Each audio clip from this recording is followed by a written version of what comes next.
There was always something about those early 1960s mornings that settled in your bones before the day even began.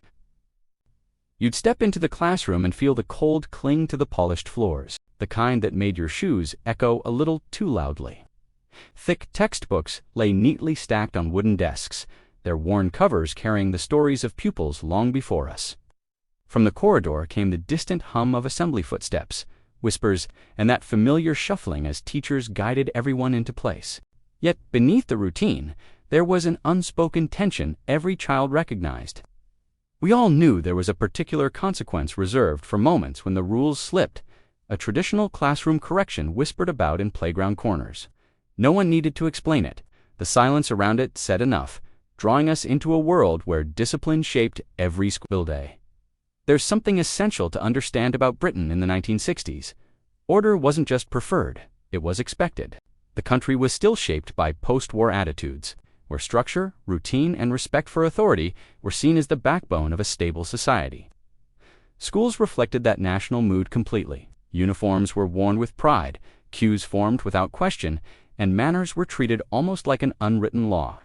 In most classrooms, silence wasn't a request, it was the starting point of every lesson.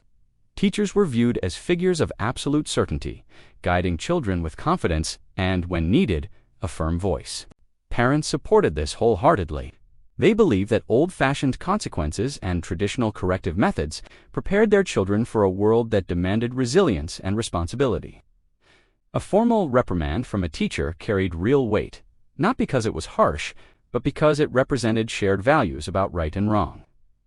Looking back, it's clear that discipline wasn't simply about rules. It was about shaping character. And understanding this mindset helps explain why so many memorable school day moments felt both strict and strangely reassuring to us. There was an unspoken first rule in a 1960s classroom: instant obedience. The moment a teacher's voice sounded, every chair stopped moving, every whisper vanished, and every pair of eyes snapped forward. Most people today have forgotten just how strict this really was. Even a small lapse in attention could lead to one of those unforgettable old-fashioned consequences that shaped the rhythm of our school days. Sometimes it meant standing by your desk for what felt like an eternity, the wooden floor beneath your feet gradually turning from cold to warm as the minutes crept by. Other times it meant pages of repeated lines, written carefully as a quiet reminder to focus or listen closely.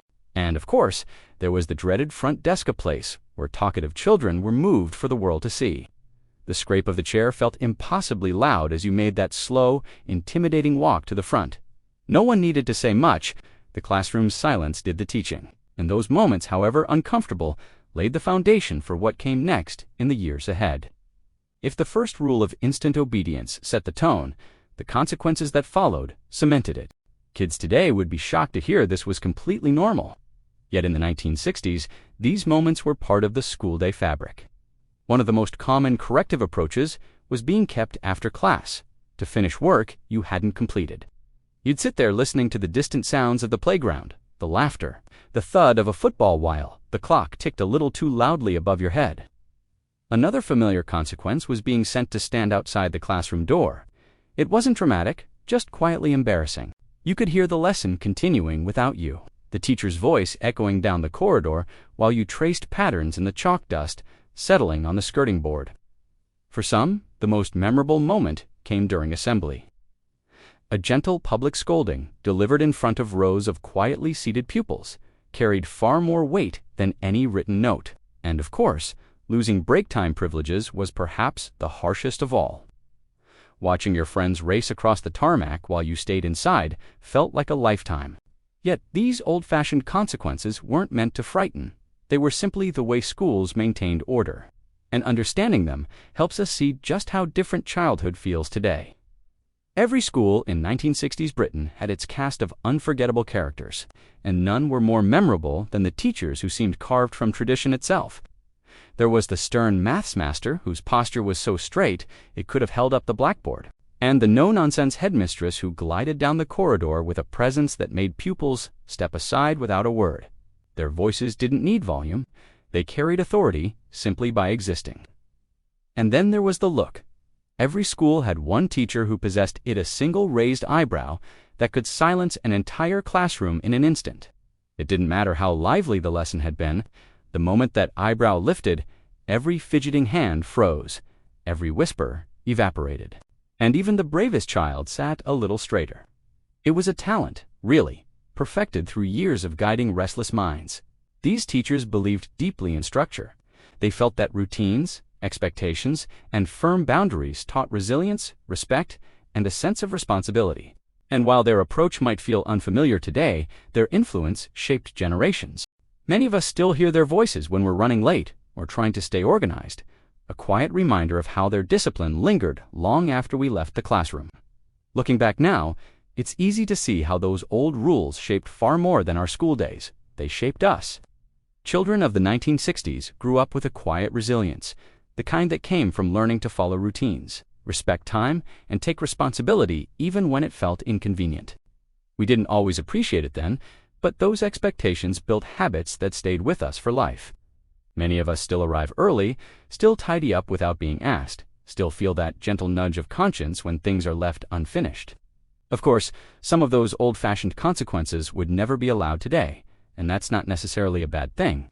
Times change, and so do ideas about childhood. Yet hidden within those strict school days were moments of real warmth. The friendships forged during whispered conversations, the shared humor when a teacher's stern mask slipped, the sense of community that made even the toughest day feel bearable. What we remember now isn't just the discipline, it's the people, the atmosphere, the feeling of belonging to something larger than ourselves, and those memories lead us naturally into a final thought about how different the world feels today. When we compare those strict, rule-heavy classrooms of the 1960s with today's more supportive, student-centered approach, it truly feels like two different worlds. Modern schools focus on encouragement, well-being, and open conversation values that would have seemed almost revolutionary back then. Yet despite the shift, the memories of those earlier days remain priceless. They remind us of a time when discipline shaped character, routines offered stability, and childhood felt both challenging and wonderfully simple. What stays with us isn't the old consequences, but the stories, the teachers who shaped our confidence, the friends who made us laugh, the moments that helped define who we became. And now, it's your turn to share your own memories below. Your story might be exactly the one someone else remembers too. Click the video now, showing on screen, to watch shocking 1970s school rules Britain would ban immediately today. Do subscribe.